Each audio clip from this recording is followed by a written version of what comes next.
on in and pull up a chair next to the fire. It looks like you've had a long journey. I'm your host, Jocelyn, and joining me, as always, is my co-host, Ryan. Hi, Ryan.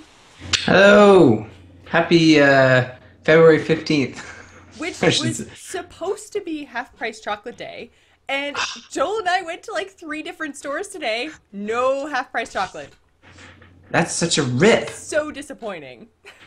You'd think it's like November 1st or something. I know. Half price chocolate day.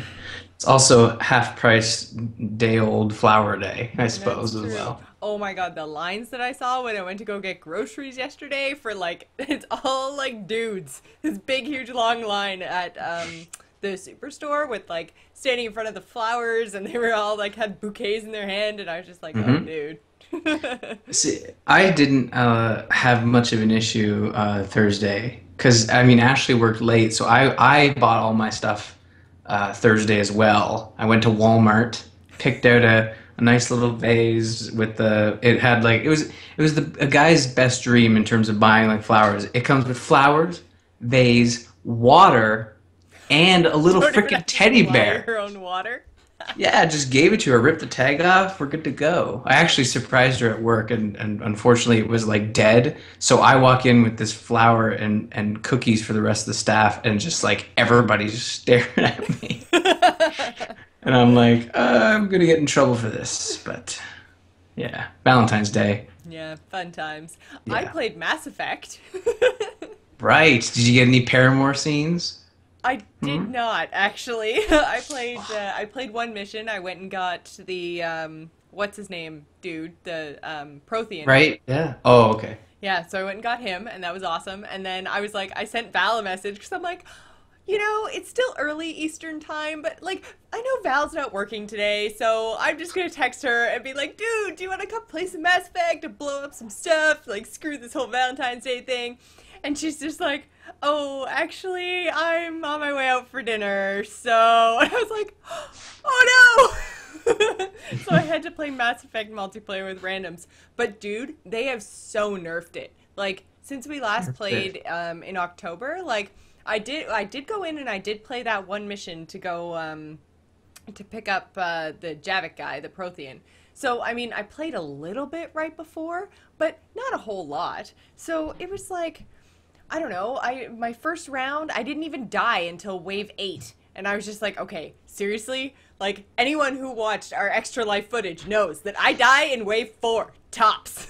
Yeah. Yeah. GIS Gamer is down. GIS Gamer is down. And yet, in this one, I died in wave 8, then wave 9, and then I did die in the third time, like, in the third time that I played. Like, first time I played was wave 8, second time was wave 9. Third time I died in like wave 3, but I was just getting cocky. I was like running down to where I knew the bad guys were gonna spawn, and then I was just like, oh god, and now I'm surrounded and I'm dead. I was Oh. just like, oh, sorry guys. But, no one was on mics. Although, like, the thing I like playing with you guys is like, if one of us goes down, then it's just like, okay, I've got you. I'm gonna go come revive you or whatever. There's like no reviving otherwise. Like Mm. when you just play with randoms, they're just like, ah, well, that was stupid. I'm just going to let her bleed out because who cares? So that is the biggest thing I noticed. But like, man, is bronze easy now. Like, so, so easy. And there was an update that I had to download before it would let me play Mass Effect. So I feel Yeah, it like, was a title update, I think. yeah. So I don't know. I think they probably slipped in some stuff. 'Cause, Well, I yeah. mean, I remember playing without you guys, like just playing randoms, and I never had an issue on silver, and I'm like, I just think that when you play random, it's giving you a handicap because you don't know the people. But when you're in a party with friends, like, you know the people and you're on chat, so they like make it a little more difficult. I Mhm. haven't been able to prove that, but it always felt like that was the case. Or maybe we just bring you down. No, I don't think that's the case. Cause I'm not good at that game. I don't think I was ever any like I was like the guy who killed guys all the time, you know? That was the I, other thing, is that I was either second or first in the score. And I was just like, no, this is not my experience with Mass Effect hmm. at all.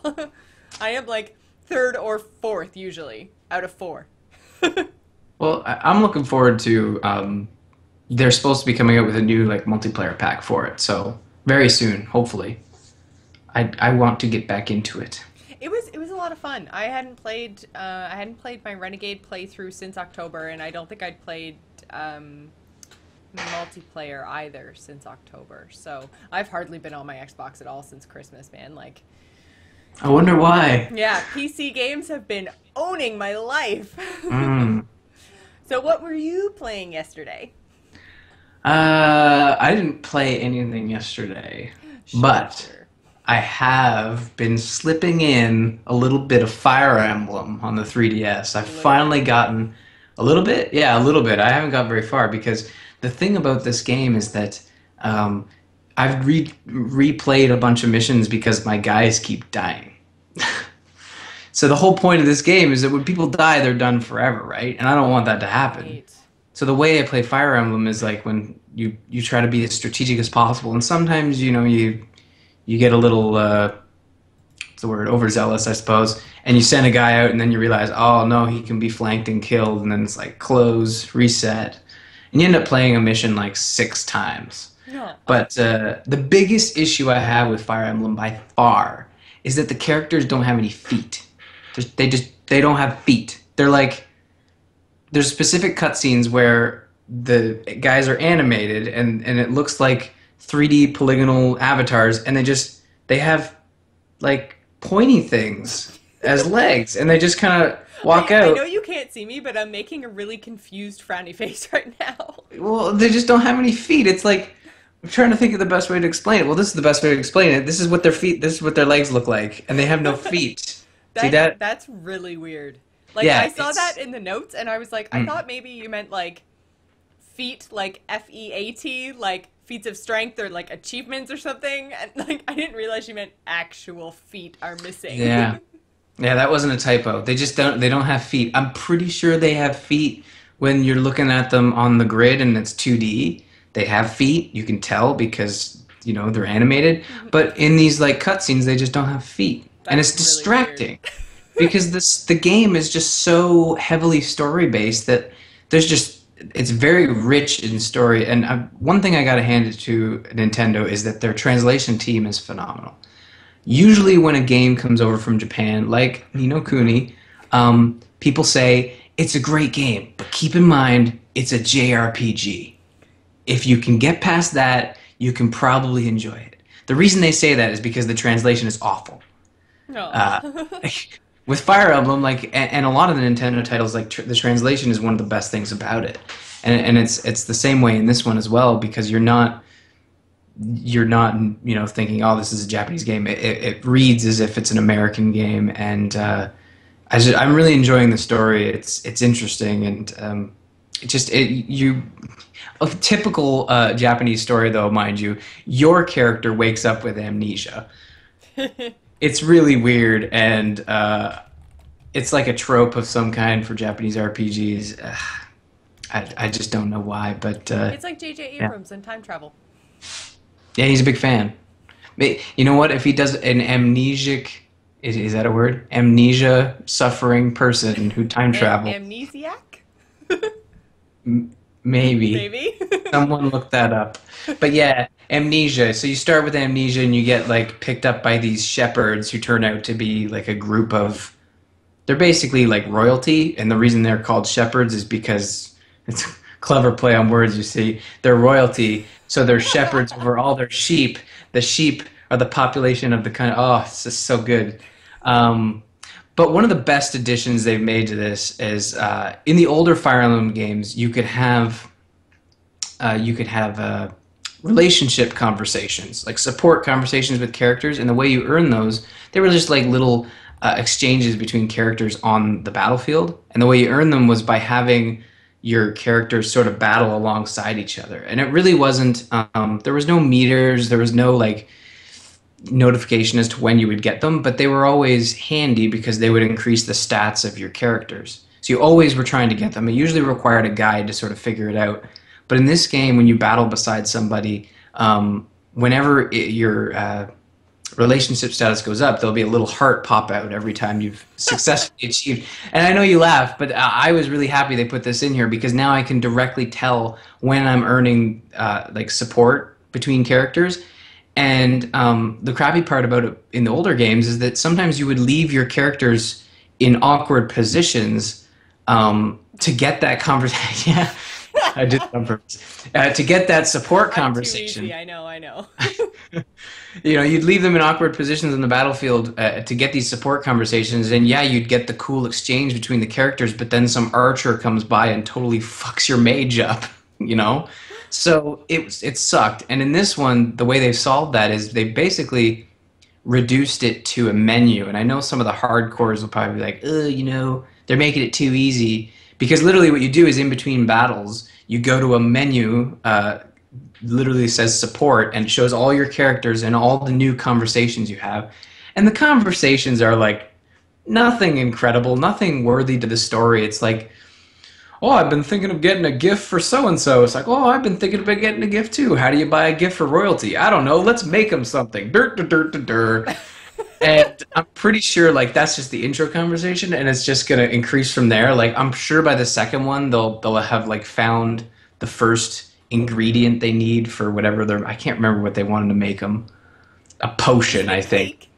No, that would be funny. I think they want to make a potion, and then the second one's like, well, I found these berries, and like, that's funny. I found the berries as well, and I'm not really making a strong case for them. That's just one example, but there are some cool support conversations. But I haven't got very far because I keep having to replay missions because I suck, evidently. But yeah, Fire Emblem is so much fun. I love it, even though I suck. Oh, that's good. Yeah. Well, I have a very short. I'm not going to talk about Blizzard titles a lot this week. I promise. I on purpose played other things this week, but I did do my first raid.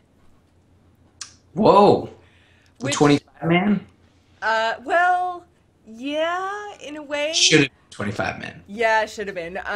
We tweeted out to everybody saying that everybody in AIE, we said that we wanted to run the Illidan Black Temple raid, right?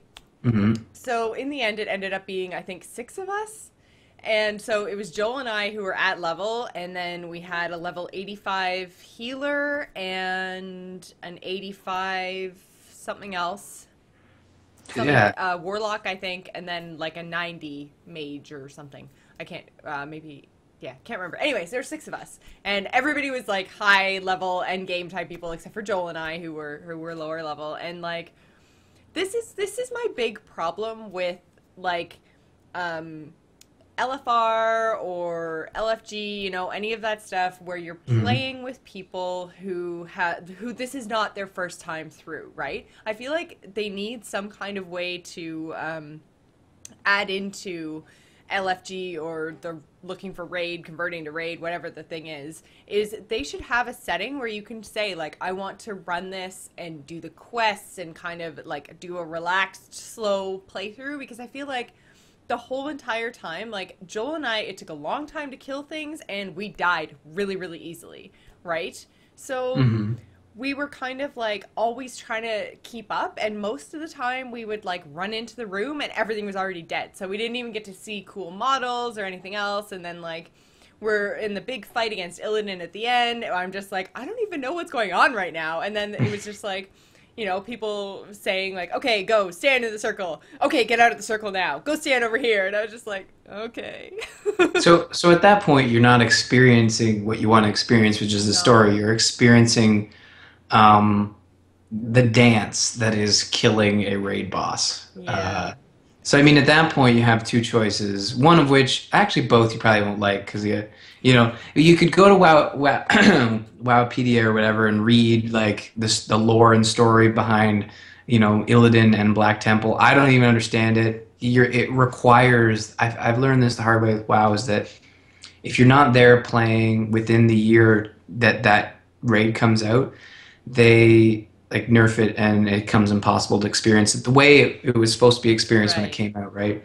Your other option is you go to YouTube and find someone who's capped the whole dungeon or made some sort of video detailing the original like run through, right? Because it's not, this was I around. find that like I wish that there was, because it applies to regular dungeons too, like not just raids. Is I find that unless we find a group of people who are willing to run it with us slowly and who we say, okay, this is our first time through, like no spoilers, just let's just play the dungeon. Which we have been very lucky, and we've been able to find people who are willing to play with us and kind of run at our speed, but for the most part, it's just like everybody just wants to go through as fast as possible, just like pound through, get the loot, and I'm just like, I don't really understand where the fun is in that. And it's probably because everything we're playing is years and years and years old. Like, I mean, we only just finished Burning Crusade content. Like, now we're moving into Northrend. So we're kind of, I know we're really far, like we're far behind. Everybody's already done it over and over and over a billion times, so they don't really want to run it slow. But I feel like we're always just that little bit behind everybody else, and we Right. haven't had a chance to experience WoW yet, which is kind of ridiculous considering my character's 75 You've been now. playing for a year. I'm pretty sure you've experienced WoW at this point. If you haven't, you're doing it wrong. Well, but that's what I'm saying. It's like, I feel like we're not doing it wrong. Like, the Right. experience in WoW from like 1 to 80 or 85 is wrong now. Like it's been changed too much to make it easier for people to get to end level. And I feel like it's unbalanced somehow. Like, I know I Right. wouldn't necessarily want it to be slower, but I'd want it to be maybe harder or more explanation. Because I found, I also went back to my panda and Right. played, because my panda was level 16, and I've played her through now to 23. So I did the War Chief command thing and Hmm. went to, oh shoot, where the like Forsaken Front. I can't remember what area that's in, but basically there was this like confrontation between Sylvanas, who I didn't even know it was a chick even. So Really? she's like the leader of the undead, and the big orc guy, and they had this whole conversation, and they were like, this is what you're doing and this is what you're doing, and blah blah blah blah blah. And it was this whole voiced over explanation of like the relationship between like the orcs and the horde and the undead, and I was just like, this is awesome. And that is the first like story experience I've had Hmm. outside of like when you very first start a character and then you get like the really quick kind of fly through and voiceover when you start a level 1 character. So So, what you're saying in terms of like them nerfing sort of the 1 to 85 content to get people to Panda, it's like saying Nintendo re-releases Ocarina of Time on the 3DS and makes all the kid dungeons super easy, just so you yes. can get to the adult content faster, because that's the most fun part of Ocarina of Time. Yeah. When you're old Same enough to go idea. drink and ride a horse after 5 p.m. Um, but yeah, no, okay, yeah, that makes sense. I agree with you. Like most people would say, like, well, I mean,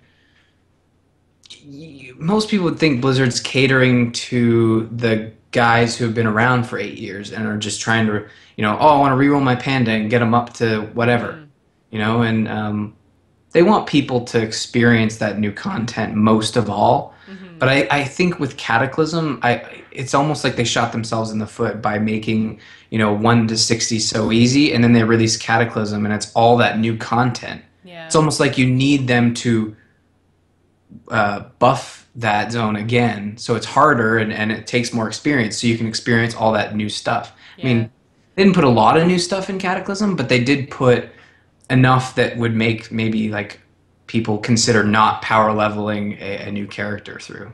Yeah. So I don't know. I think I'm really gonna love WoW when I get to the level 85 to 90 content from Pandaria, and I am enjoying it. And there's parts of the game that I really, really like. I like the exploration. I like the world. I like the lore. Except I feel like it's just not being explained well enough, and I'm not getting full quest lines. Because I mean, like, I went through Ashenvale with my panda. I went through 4 levels of content with only exploring like a quarter of the zone. I think I did 10 quests, and I leveled up because I had an enlightenment buff because I was a panda. So I went and did a daily in the summit in Pandaria. I did a daily with my monk trainer, and Hmm. so I get a buff that like gives me 50% more XP from quests, not just from like mobs like your normal rested XP does. Plus I was rested and I just blew through the zone in a quarter of the like space. I only discovered like two places and then went back to Ogrimmar, got War Chief's command and went to Stone Talon Mountains, and I was just like, this is insane. Like I'm not getting any kind of story. Like I'm just like powering through. I think I played for 3 hours and went from 16 to 24 in Hmm. 3 hours. Like, it's crazy. Anyways, Yeah. I said I was only going to talk a little bit about WoW, and then I went Sorry. tangent. That's my fault. Yes, it's all your fault, Ryan. So, what else did you play this week? Because I have one more thing that is not a Blizzard title. Woo. It's funny, I haven't played anything else this week, but I did want to mention that I picked up Dead Space 3. I can't see it. It's all shiny. It, there we go. That better? Yeah, that's There better. we go. It's still in the packaging. Ooh, look at that Microsoft security label thing. I haven't played it yet. Bob sent me an email. It's like, I hadn't planned on picking it up. I've always rented this series because it's mainly single player. I beat it as fast as possible and take it back. But Bob said, Bob Fournier. I'm trying to remember his last name, and by doing that, I'm just repeating his first name over and over again. So Bob Fournier of FXL says to me, "It's like I want to play Dead Space 3. We should co-op it." So I picked it up on Xbox for the Kinect stuff and to co-op it with Bob. And I'm probably going to stream some stuff, but I haven't opened it yet. I haven't had a chance to actually tear into it and play it. But I'm a huge fan of the Dead Space series, and it's unfortunate Dead Space 3 got a bit of a, not quite as good as Dead Space 2. And I don't know. From what I've seen, it looks like it's going to be a lot of fun, but I know a lot of people are kind of poo-pooing it. Not as bad as Assassin's Creed 3 or some of the story bits in Mass Effect 3, but I don't know. What's with threes? I don't know. It's just, I don't why can't they know. just stick the landing, guys? And I I haven't played it at all yet, so I shouldn't say that, but it's just weird I to me. feel like with threes, if it's the end of a trilogy, the games are good. Like Mass Effect 3, good. If it's like three in an unspecified number and they could just keep going and going and going, not so much. Like Halo 3 was probably my favorite out of all of the Halos that we played, and that was at the time kind of the end of a storyline. Like it wrapped up stuff. So I feel in those cases 3 is good. But in just the, we're Assassin's Creed 3 of 10 or, Yeah. Dead Space 3 of 7, the three titles just aren't as good. They suffer from the same sort of thing as usually the second movie in a trilogy suffers from, or the second game in a trilogy, where they're kind of in the middle of the story arc, like nothing too big usually happens, or, like it's all the in between. It's like you're not meeting new characters, but you're not tying up a final big storyline. You're not finishing off the universe. So, Yeah. yeah, that's how I feel I, about threes. I mean, Assassin's Creed 3, like, I was playing a bit of it today. Not enough to talk about anything new, but I'm getting near the end there, and I'm starting to understand as to why people didn't enjoy it as much as the Ezio games, but I feel as though they started from scratch. They did a new engine, and that may sort of contribute to the fact that it wasn't as good as the other ones because they're so refined. Whereas this one's like, let's do everything new, and it'll be interesting to see what they do with the new Assassin's Creed coming out in the fall, and hopefully. It has that same shine that Brotherhood had. It's like same great awesomeness, or in this case, a little bit better awesomeness. But I'm probably going to beat Assassin's Creed 3 this weekend. I think I've set that goal for myself. So I'll get the praise out of the way now, and then next weekend I can start swearing about how the ending's bullshit, because that seems to be. We need a patch. Actually, that's the other thing is that's the main thing with threes this past year is that the endings are kind of and I haven't heard anything about Dead Space 3 yet. I hear that it sort of wraps it up. So unlike Mass Effect 3 when they announced a sequel like 6 months later, Yeah. I haven't heard anything about a Dead Space 4. So. Just because you haven't heard it doesn't mean it's not coming. Oh, it's from EA, so I imagine They're there's gonna milk plenty. it. Yeah. Oh, there'll be Because more. they're EA. Yeah, EA. I just shook my fist. I know you can't see. Everything, all the time. That's what EA stands for. So yeah, the final thing that I played this week was actually a title that I was super psyched about for a long, long time, and then picked it up and never actually played it until today. I Whoa. know, right? Lego Lord of the Rings, which was actually really, really good.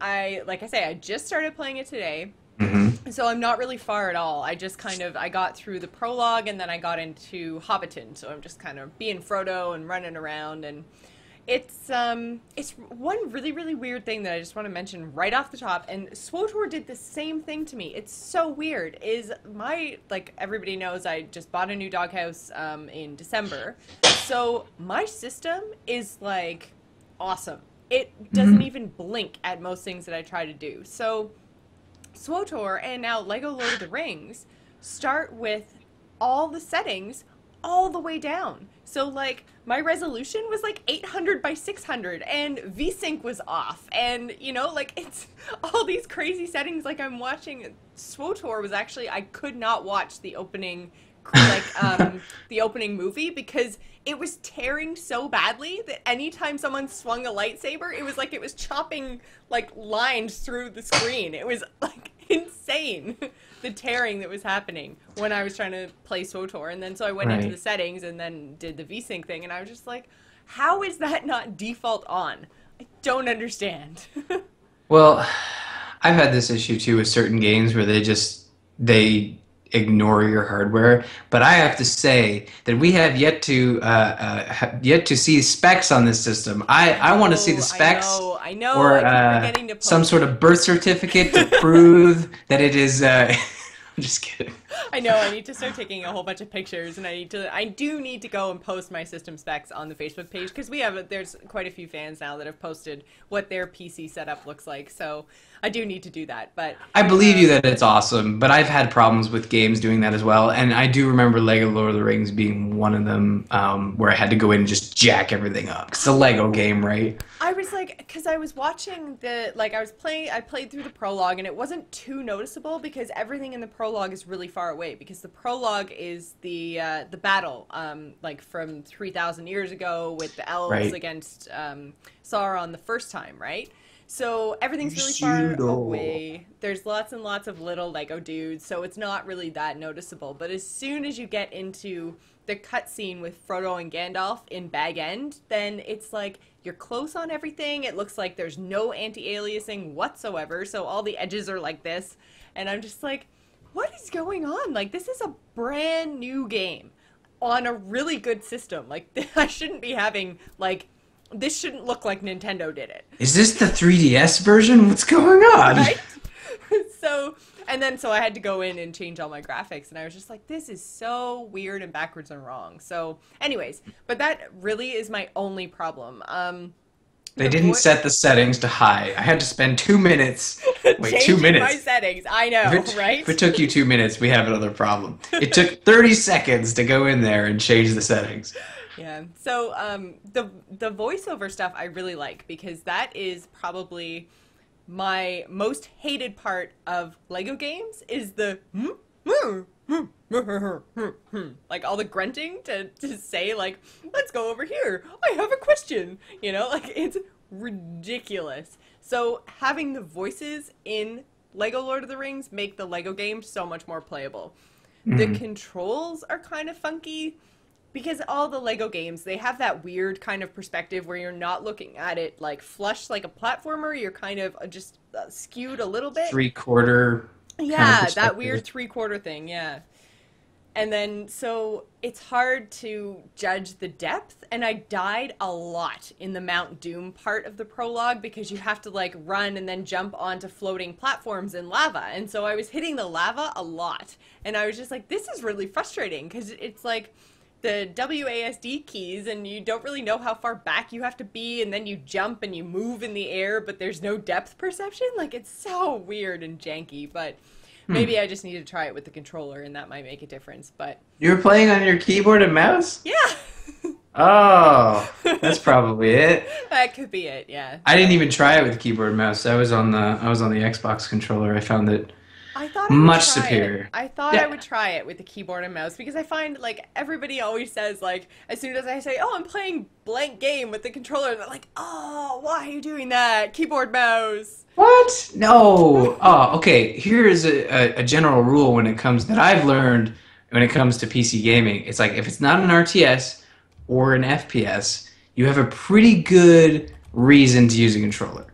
Um, and an MMO rather, I suppose. Yeah. Those three genres go Which is to mostly keyboard what I've mouse. been playing between Black Ops 2 and StarCraft and WoW. Like I've been playing RTS first person shooter and MMO, so So you, there's you that. just want to sit back and And fiddle with a yeah, I think controller. I think I need to fiddle a little with my controller. So, anyways, the controls are all right. And I think yeah, when I play with the controller, it'll be better. Oh my God, we're literally 12. So, Sorry. just take a minute, deep breath. Okay. So, but yeah, like I say, I really like the voiceover stuff. Not so much out of Elrond and Frodo. It was kind of weird, but Gandalf and Bilbo were really, really good. So I think it's just the Lego face in general doesn't fit Elrond because he's so severe and serious, right? So having him in a little Lego character really looks funny. But I really like it. I'm having a lot of fun. And the whole open world idea, like as soon as you get into Hobbiton, you find this little statue thing and it's like the map dude. And you're like, you can walk up to him and he gives you a map of the area. And I'm just flicking my wires all over the place here. Sorry. um, map dude! And Map so he gives dude. you a map and you can like set your destination to different stuff. Like he tells you like points of interest and like where you can find secret things and there's like a little ghost trail of those little Lego bits that you collect and that helps tell you what's the best path to your next objective. So it's very open worldy and explory and stuff, which is what they were saying is that this was going to be the first open world Lego game, and it really is, and I'm so enjoying it. And especially like I mean, Steam has it regular price for what, $30, something like Mhm. that. And I mean, I got it on sale for 8. Like I mean, I should have paid full price for this game. Like it is definitely worth full price. It's really really good and. I've played some Lego games and not like them. I've played other Lego games and really like them. Like Harry Potter for the Wii is great with the whole wand pointing. It's the only thing I've ever done in motion control that I've enjoyed. So, but the yeah, I've played some Lego games and liked them, played other Lego games and haven't liked them, but this one is really definitely worth picking up and I'm only an hour into the content. Like it's so good. Yeah, that's what I was saying when I played it. Is I kind of got lost. The open worldness I wasn't a huge fan of it, but then again, I only played a couple hours. Does this game have like online co-op?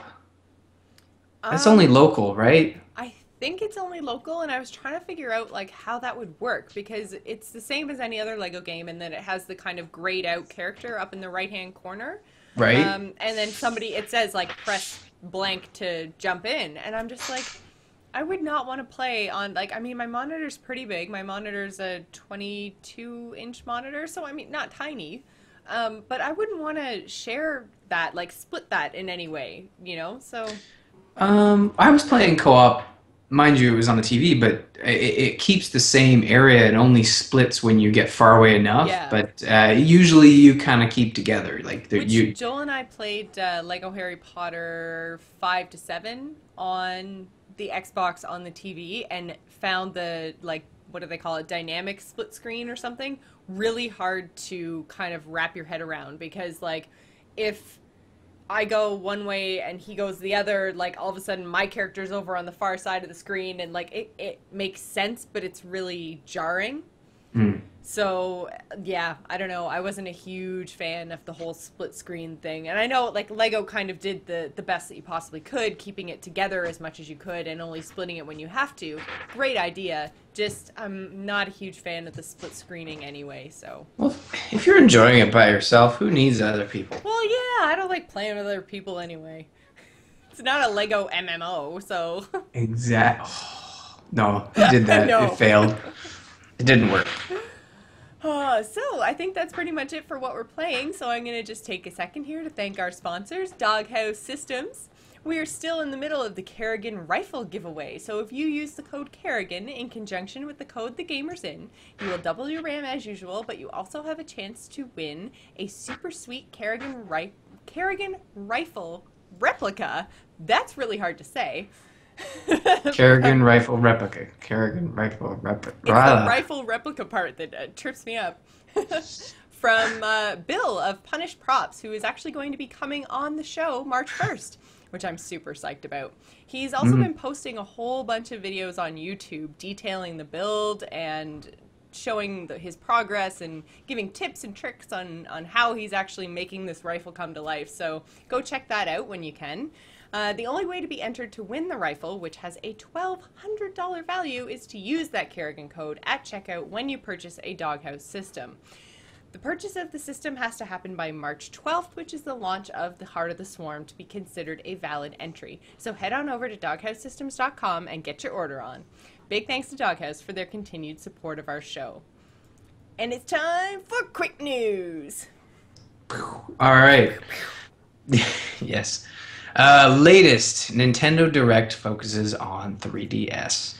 On February 14th, Nintendo gave a big fat Valentine's to all the 3DS owners in the world with promises of a new Mario & Luigi, a new Mario Tennis, and a remake of Donkey Kong Country Returns, which came out on the Wii in 2010.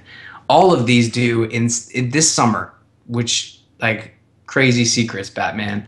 Also announced was that Animal Crossing New Leaf will be out June 9th, also summer. Finally, Iwata confirmed that 2013 would be the year of the Luigi. Wow, they should really try and find someone better. With Luigi's Mansion Dark Moon. Luigi. He's all right. He's all right. Mario. Luigi's Mansion Dark Moon, New Super Luigi U, which is the stupidest name ever. Which is a DLC add-on. This is the coolest part. Is it's a DLC add-on for New Super Mario Bros. U that turns the whole game into a Luigi-focused title. Really interested for that. And this year will also feature tall Italians in green with badass mustaches. What up? The Impossible devs just can't catch a break. Last summer, when 38 Studios went under, Epic Games hired a lot of devs from Big Huge Games and created Impossible games. Now, Epic posted on their community site that the team isn't working out, so they're all out of jobs again. But wait, there's more! Ken Levine, read that too fast, from Irrational Games, who are the makers of BioShock, posted links to their hiring page on Facebook, and he said he's a huge fan of everything Big Huge ever did. Looks like Irrational will be recruiting these guys, and hopefully their jobs last a little longer this time. Everyone go buy BioShock Infinite. New Arkham game this year. During an investor's call for Time Warner, the company's chief financial officer mentioned that the next title in the Arkham series would release in 2013. Keep in mind that this comes a month after Warner Brothers acquired a slew of Arkham-related domains. Rumor is the game is not being developed by Rocksteady, but instead by Warner Brothers Montreal. We should expect to see a reveal close to E3, which is literally just 4 months away.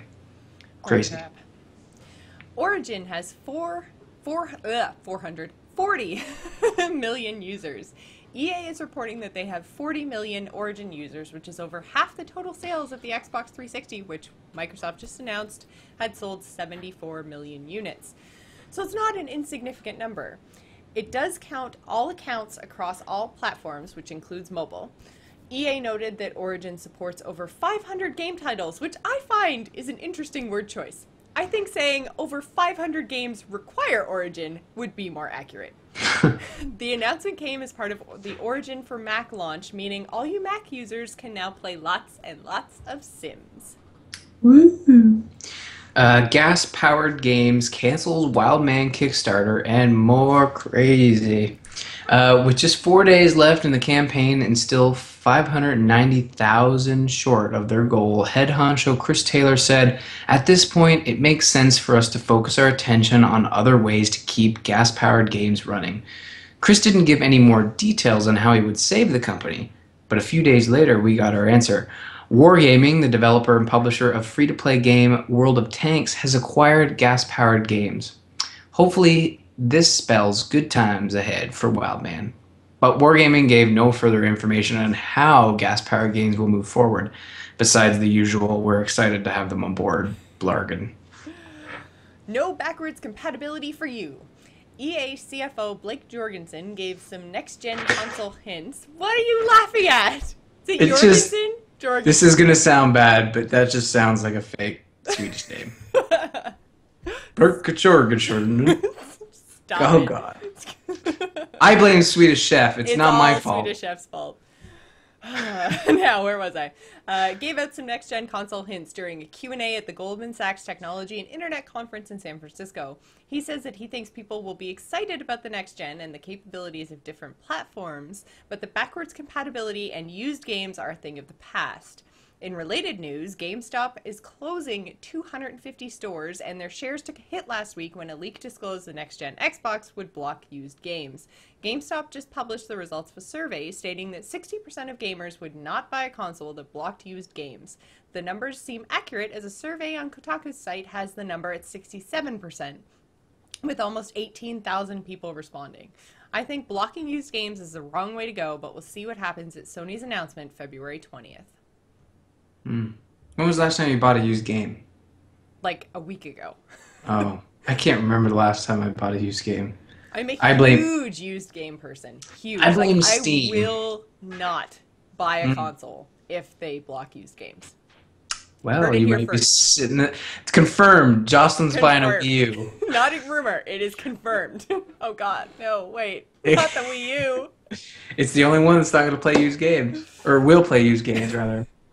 Not that there will be any used games to buy. There have to be people that buy them in the first place in order for there to be used copies. Yeah. That's a good point. What? All to be revealed on Bungie's Destiny. Sunday. Be sure to tune in at 10 a.m. PST, 1 p.m. EST to IGN or other fancy game journalist outlets for your first look at Destiny. Late this week, many journalists were at Bungie Studios getting a peek behind the curtains to share information on the project this Sunday, as I mentioned. Word on the street is that Destiny is very Halo-like, probably in that it's a shooter, not the fact that it will feature a giant cybernetic human soldier and a purple naked lady. But we'll know for sure in just a few days. More layoffs, this time at Valve. I found this story extremely humorous. Not because people lost their jobs, because that always sucks. What is funny that this is even news at all. Valve conducts their performance reviews, fires people that the team agrees are not the greatest fit for whatever reason, and the gaming press cries, "Scandal! Layoffs! Valve is no longer the best place to work." It's insane. The number of confirmed layoffs? 2. The reason the press thinks there's more? Website update. Come on, people. These are regular hiring and firing practices, which is exactly what Gabe Newell said in a statement he was forced to make when these stories got blown way out of proportion. No games are canceled, no studios are closing, and there is no change in priorities for Valve. Can we get back to business now? Like maybe the business of delayed games. Ryan, why don't you give us a rundown of our topic this week? Don't shake your head at me. That was a great segue. No, I'm sad. This is a great segue. This topic is depressing. It has to deal with Rayman Legends, once a Wii U exclusive. That's not what bothers me. They've delayed it to September. It was supposed to come out on the Wii U in 2 weeks, at the end of February. That's really last minute. Like, really last minute. Yeah, so last minute, mind you, that the developers making the game were busting their ass to get it out the door for the end of February. And 2 weeks before that, Ubisoft brass is just like, yeah, you know what? We'll probably make more money if we release this on other consoles. And we'll have to do it simultaneously because we're just nice guys like that. I understand them, Ubisoft, wanting to release it on all the consoles. I never have a problem. I actually hate third-party exclusive games. I think they're weird and not a big fan, right? I don't care if, I have a Wii U, so I get to play this first and only me, right? I would have loved to see it on Xbox and PS3, but I'm not a huge fan of it being delayed. on the Wii U, even though it's close to being finished. Because Jocelyn, I don't know if you've noticed by the last couple months what we're playing segments, but the Wii U doesn't have a lot of games coming out. Um, like none. Did you not Do you, hear me? Sorry, I said yes. I no. did notice that. Sorry. Oh, okay. Must have cut it. Yeah, so there's not a lot of games coming out. So this is what is really bothering me and a lot of Wii U owners is that we would have really liked this to pad our catalog. Um, it's just really weird and unfortunate that this had to happen. I do not like this in any sense. Like whether it's games, whether it's DLC, like I hate that they're ever different. You know, like just the whole oh, Skyrim DLC for PC comes out months later and oh, there's Xbox exclusivity for 30 days on blah. Like it's ridiculous. Like It's money. I know it's money, but it's stupid and makes me angry. So And I you, mean usually I like when I play games that I have on the Xbox, like I'm usually the one benefiting from the early exclusivity. Like I've never really had to wait for anything, but that's not the point. I don't like that I can't like talk about things with you. Like if I'm playing a title on Xbox and you're playing on PC, like with the Skyrim Dragonborn, I can't be like, "Oh, dude, did you do the blah blah with the thing and the stuff and the dragon? Boom!" And you're just like, "What?" spoiler alert, there's a dragon in it. Exactly, right? So I don't know. I am not a fan of these different release dates for different consoles unless there's a valid reason. If it's like we made the game for the Wii U and you know meant to work with the dual screens and the motion or you know whatever it is that Wii U has that the other two don't, if that's where they developed and they're having problems porting it over or you know like whatever, if there's some valid software or hardware reason that they need more time for other platforms, that's a different story. If it's strictly just for you know like money reasons, marketing reasons, exclusivity deals, whatever, I think that is bullshit. Sorry. Right. Just Well, I mean, grr. But I mean, I don't think that they should have like if that was the decision that they originally made, they said Wii U in February, everybody else in September, they should have stuck with that instead of like if they decided that they wanted to release all three at the same time, that should have been the goal from the beginning. Like yeah. I mean, their main reason for doing this shift is that they said, in light of Origin fans being disappointed at the Wii U exclusivity, they decided like, okay, well, we'll make it for both. We'll release it at the same time. Everybody's happy, but no, the consumers aren't happy. The developers aren't happy. The only people that are happy are, I guess, Ubisoft brass. Like they're like, you know, we're gonna make a bunch of money all at the same time, rather than a little bit of money in February and then a lot of money in September. yeah. And I wonder if we'll see this title also expand to the next gen consoles as well. You know, like I don't know. why? That's gonna be really interesting. Like it's weird. I think Nintendo is sort of on their own in the sense that they talk about a console, then release it like 3 years later. Whereas Microsoft and Sony, I think their strategy is literally talk about it in the spring, release it in the fall.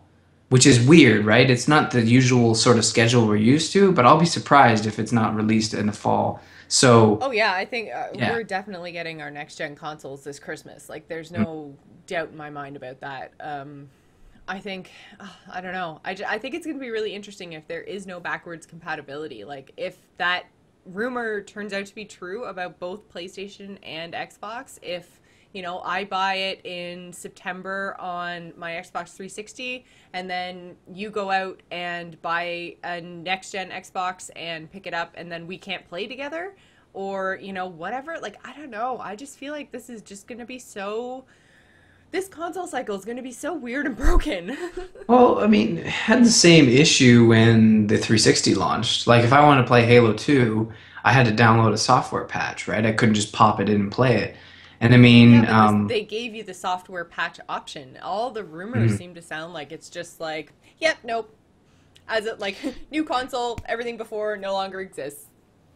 yeah, I think I don't know. I don't know what's going to happen, but I know Sony has sort of they had a really cool model where they included the hardware in the system to be backwards compatible and then phased it out over the next couple of years. Hmm. I enjoy that approach. I mean, Microsoft went the cheap way and didn't have to put any cost on the consumer and for hardware, but they just made a bunch of patches, right?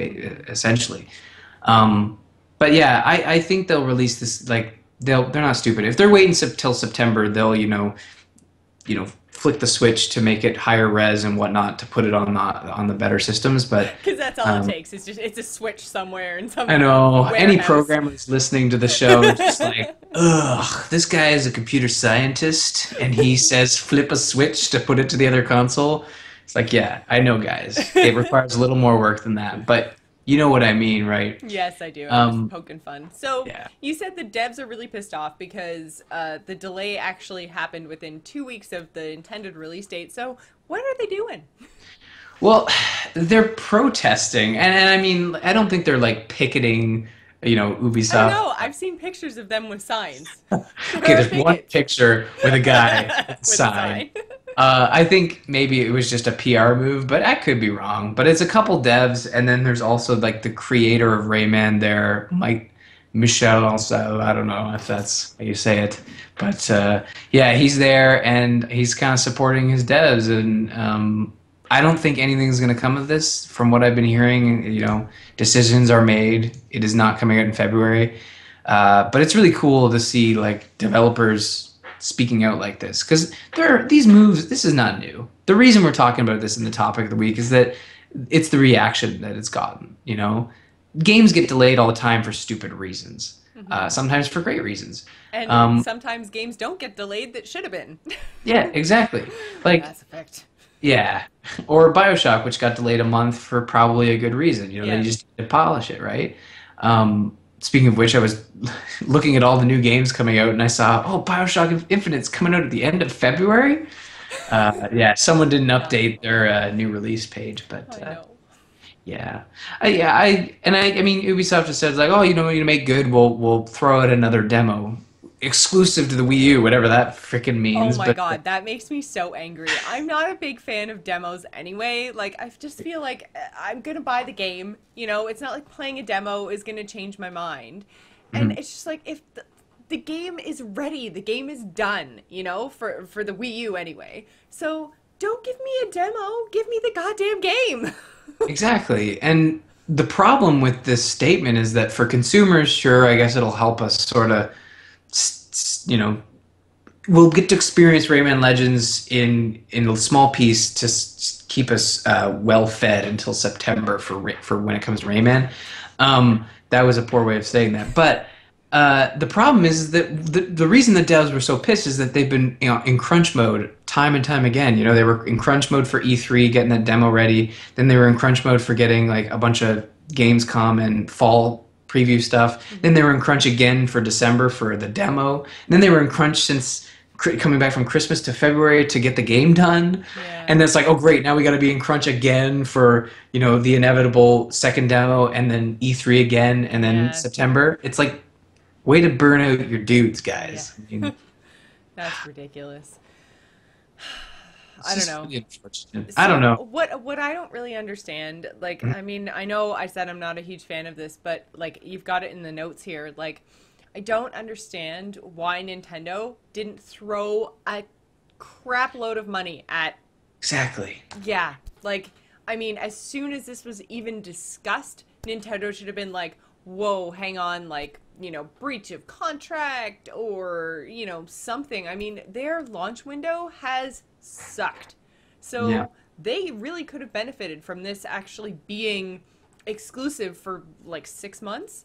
Like, I Right. don't understand why Nintendo wasn't like, oh my god, this is not okay. Have a whole bunch of money, just throw it out right now. We know the game is done. Like, you're 2 weeks to release date, so you're obviously already shipping. Like, the game is done, or at least, like, ready to go. So here's a bunch of money, make it happen. Like, they're Nintendo. Yeah, they need to do what they've done with Ninja Gaiden 3, which came out for the Wii U, the relaunched one, which was actually playable in comparison to the one that came out on Xbox. They threw money at it to have an exclusive for a time being title, mature title that Nintendo usually doesn't have on their systems, and got it out there, and it sold fairly well enough that they're actually, the window of exclusivity is up, and Tecmo is releasing it again on the Xbox and PlayStation. So I don't understand why they couldn't do this. I mean, Ubisoft says that like their policy has always been to release all games on all platforms simultaneously. So Never to have an exclusive. I don't understand where this exclusive came from in the first place. Exactly. But, well, I mean, the reason it was an exclusive is because they were making it specifically for the Wii U. Their reasoning is that they decided that they wanted to do 360 and PS3 versions for the bullshit answer that customers were unhappy. But the real answer is, you're selling to an install base of over 300 million as opposed to just 3 million. Yeah. So that's the business reason, and I guess Ubisoft just says like we never release titles. It's always simultaneous. So, Yeah. I mean, like most people are saying like, oh, why would Nintendo let this happen? Ubisoft, you're killing the Wii U. Why, when? No, Nintendo is killing the Wii U. Exactly. Yeah, this isn't really Ubisoft's fault. I mean, Yeah. I think the whole situation sucks, but Yeah, yeah, my Wii U I am still using it. It's not collecting dust. It's still something I really enjoy, but I was sort of hoping I would get to play this game at the end of February. And now I don't know if I'm going to play it in September because that's probably around the same time that Wind Waker will be out. yeah. So sorry, Ubisoft. Yeah. Not that this makes a difference, but yeah, September is going to be crazy. Well, You have and GTA even if- 5 coming out in September. I was going to say, even if there aren't huge launches in September that you're thinking you're going to buy, it's so close to the November launches and the American Thanksgiving and all the stuff that happens in the Mhm. fall. I find that I usually don't buy a lot in August and September because I'm saving my money and, like I have all the stuff I picked up earlier in the year, like March, April, May stuff that comes out because there's kind of two waves. There's that spring wave and the fall wave of game releases. Yeah. So I find that I'm usually buying a whole bunch of stuff through till kind of June, and then I slouch for a bit, and then it picks up again kind of October, November. So, I mean, I would not be picking this up at all. Like, it wouldn't even occur to me. Like, it's a bad time to launch a game, I think. Yeah, If it is. they were going to push it, they should have pushed it right to November. But then again, if I'm looking at a shelf and I'm like, well, I could have, I don't even know what's coming out this November. But yeah, next Nobody does. next Call of Duty title or Rayman, no brainer. What they should have done is they should have, like, this sort of reasoning makes no sense to me. They should have had this thought process done and over with when they decided they wanted to make a sequel to Rayman Origins. Like, okay, let's pimp it on Wii U, but then surprise announcement, it's coming out for both, like, later on when Nintendo isn't trying to use it as a PR positive, right? Yeah. Don't wait until 2 weeks before the release and say, we're delaying it so we can release it to 360 and PS3. Yeah.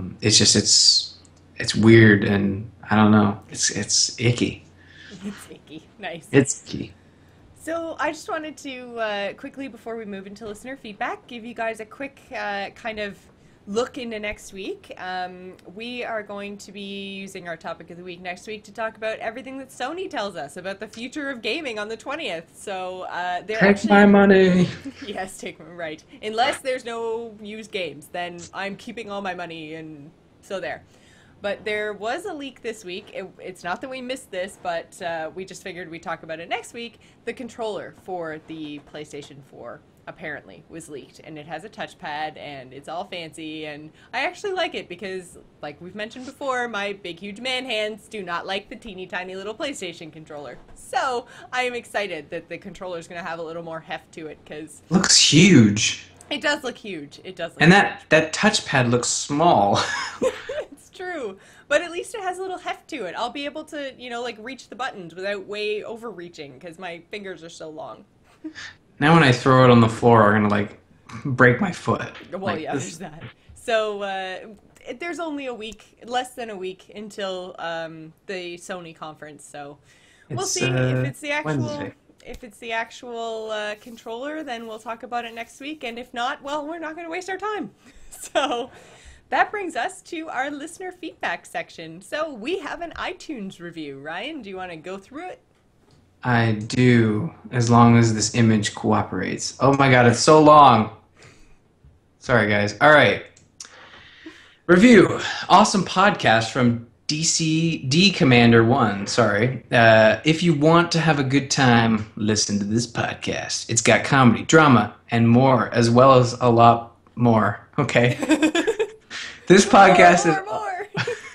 This podcast is also for hardcore Zelda fans, as they frequently mention the series from Nintendo, and they also respond to fan input on their Facebook and live stream pages. Well, we try. We try. We try very hard, and I was totally gonna say, no, we don't talk about Zelda every week, but then, like, there literally is a Zelda reference, like, every week. We mentioned... So it just always comes up in one way or another. Yeah, we used it in our WoW talk. We referenced Zelda, so I know. We have giant tomes, about do. Zelda. It's right here, so I don't think we can argue with that We point. can't really argue with that, but I mean, Zelda's a good franchise. It is. Well, I think it is. Jocelyn, not so much. Don't get me started. Don't get me started. That's like saying she hated Mass Effect 3. I hated it, when it came out in March, but, not like 6 months later when they fixed everything that was wrong with it. I don't even, You know I'm right. You know I'm right. You're poking me on purpose, and just stop it. All right. All right, so you can visit us on the web at gamersinpodcast.com or email the show at info@gamersinpodcast.com. You can also find us on amove.tv along with other fabulous shows, including Starcast, Biggest Fan, and This Week in Blizz. You can also follow us on Twitter. You can find me, Jocelyn, at GISGamer. Ryan is at R. Murphy. And don't forget to follow the show at The Gamers Inn. You can also find us on Facebook and Google+. And don't forget to leave us an iTunes review, because we'll read it on the show. And it's the best way for our show to reach new listeners. So before we go, I just want to give a quick shout out and thank you to my brother Greg for creating our awesome music. You can find him on Twitter at SoundsInfluence. We would also like to thank Joel Duggan of Starcrossed Online, who drew our Twitter avatars and created our logo. You can find him on Twitter at Joel Duggan or read his comic at starcrossedonline.com. So thanks for staying at the Gamers Inn, and remember to tune in next week.